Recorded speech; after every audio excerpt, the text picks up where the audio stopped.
بسم اللہ الرحمن الرحیم۔ السلام علیکم۔ شوگر، ڈائبٹیز یا ذیابیطس تینوں ایک ہی چیز کا نام ہے۔ یہ ایک خاموش قاتل ہے۔ آپ نے اس سے کیسے لڑنا ہے، آج کی ویڈیو میں اسی کے بارے میں بات کروں گا۔ میں آپ کو بتاؤں گا اس کو کون سی اور کتنی ٹائپس ہوتی ہے۔ اگر خدا نخواستہ کسی کو شوگر ہو جائے تو اس کو کیا کرنا چاہیے، شوگر میں غذا کا اجتناب کیسا ہونا چاہیے، کون سی غذا آپ کو کھانا چاہیے اور کون سی غذا آپ کو نہیں کھانا چاہیے، اس کے بارے میں ڈیٹیل میں آپ سے بات کروں گا۔ سب سے پہلے ہم اس کے ٹائپس کے بارے میں بات کرتے ہیں۔ اس کے دو ٹائپس ہیں، ٹائپ 1 شوگر اور ٹائپ 2 شوگر۔ ہم 1 بائی 1 اس کو ڈسکس کرتے ہیں۔ ٹائپ 1 شوگر یہ زیادہ تر نوجوان یا بچوں میں پائی جاتی ہے۔ اسی بیماری میں انسان جسم میں یا تو بہت کم یا بالکل ہی انسولین نہیں بنا سکتا۔ شوگر کی بیماری ٹائپ 1 کی بہت سی وجوہات ہوتی ہیں، مثلا یہ خاندانی اثر یعنی وراثت میں چلنے والی بیماری بھی ہو سکتی ہے۔ ٹائپ 1 دراصل ایک وائرس ہے جس کی شاخ اور اس کی شکل بالکل پینکریاس کی بیٹا سیل سے ملتی جلتی ہے۔ جب یہ وائرس جسم میں داخل ہوتا ہے تو قوت مدافعت کا نظام قدرتی طور پر جس طرح کسی بیرونی وائرس کے خلاف ایکٹیویٹ ہو جاتا ہے، اسی طرح امیون سسٹم ایکٹیویٹ ہوتا ہے۔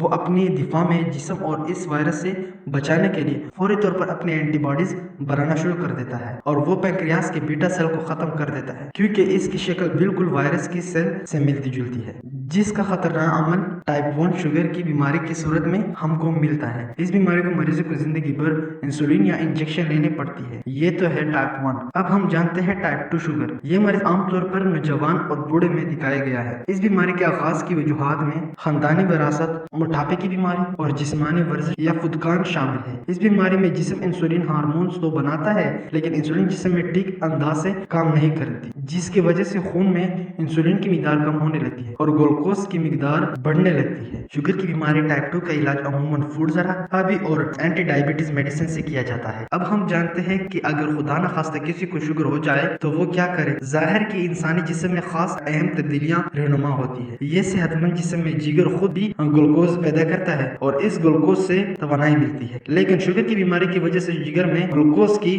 پیداوار بند ہو جاتی ہے۔ خون میں گلوکوز کی مقدار 160 ملی گرام کی حد تک پہنچ جاتی ہے تو گلوکوز یورین کے راستے خارج ہو جاتا ہے۔ شوگر کے یہ مرض میں بھوک کی زیادتی کی وجہ سے یہ کہ چونکہ جسمانی سیل کے اندر گلوکوز کی پیداوار بند ہو جاتی، جسم کو درکار انرجی میسر نہیں آتی، اس لیے بار بار بھوک لگتی، جسمانی تھکاوٹ کا احساس بھی ہوتا ہے، انرجی یعنی توانائی مہیا نہیں ہوتی، مریض کا وزن کم ہونے لگتا ہے۔ انسانی فیٹ اور پروٹین کی انرجی کا ذریعہ بنا لیتے ہیں اور مریض کا وزن کم ہونے لگتا ہے۔ شوگر کے مریض کی یورین میں شدید بدبو کی بڑھنے کی وجہ کیٹون ایسڈ کی موجودگی ہوتی ہے۔ کیٹون جو یورین کے راستے سے جسم سے خارج ہوتی ہے۔ کیٹون ایسڈز کیا ہوتے ہیں؟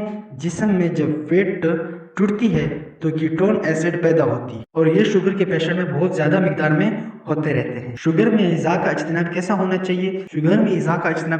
چاہیے؟ جس کی مدد سے ہم شوگر کو ایزلی کنٹرول کر سکتے ہیں۔ ویورز میں آپ کو بتاؤں گا کہ ایک مکمل غذا کیا ہوتی ہے۔ ایک مکمل غذا میں 3 چیزیں بہت امپورٹنٹ ہوتی ہے، ایک کاربوہائیڈریٹ، ایک پروٹین اور ایک فیٹ۔ یہ 3 ایک مکمل غذا بناتی ہے اور ان کے کھانے سے خون میں گلوکوز کی سطح پر اثر پڑتا ہے۔ اگر ہم ان 3 چیزوں کو مینٹین کر کے چلے تو ہماری شوگر بالکل مینٹین رہے گی۔ اب میں آپ کو بتاتا ہوں کہ کتنی گرام کاربوہائیڈریٹس، فیٹ اور پروٹین آپ کو کھانے چاہیے اور اس سے آپ کو کتنی انرجی مل سکتی ہے۔ 1 گرام کاربوہائیڈریٹ کھانے سے جسم کو 4 کلو کیلوریز انرجی مل سکتی ہے۔ 1 گرام فیٹ کھانے سے 9 کیلوریز یا 37 کلو انرجی مل سکتی ہے۔ البتہ سیچوریٹڈ فیٹ سے مکمل پرہیز ضروری ہے، جیسے کہ گوشت کی چربی، گھی، مکھن، انڈے کی زردی وغیرہ نہیں کھانا چاہیے۔ 1 گرام پروٹین کھانے سے جسم کو 4 کیلوریز اور 16 کلو انرجی ملتی ہے۔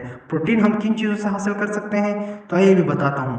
گوشت، دال، دودھ اور پنیر سے ہمیں پروٹین مل سکتی ہے۔ تو ویورز اگر آپ ان 3 چیزوں کو کنٹرول کر لیں گے تو آپ تو ایزلی شوگر کو بھی مینٹین کر سکتے ہیں۔ اور اس کے علاوہ دن میں 5 سے 6 بار کھانا تقسیم کر کے کھائیں، یعنی ایک ہی بار آپ نے کھانا نہیں کھانا اور پیٹ بھر کر کھانا بالکل نہیں کھانا، اور فائبر والی غذا کو اپنی ڈائٹ میں ضرور شامل کریں۔ اب فائبر کن چیزوں سے حاصل کر سکتے ہیں؟ سبزی، پھل، دالیں، مچھلی اور پھلوں والے غذا اپنے ڈائٹ میں شامل کر لیں۔ آپ ایزلی ان سے فائبر اچھی مقدار میں حاصل کر سکتے ہیں۔ نمک کی مقدار بھی کم کرنا ضروری ہے۔ دودھ اور اس سے بنی ہوئی مصنوعات سے بھی چکنائی علیحدہ کر کے کھانا چاہیے۔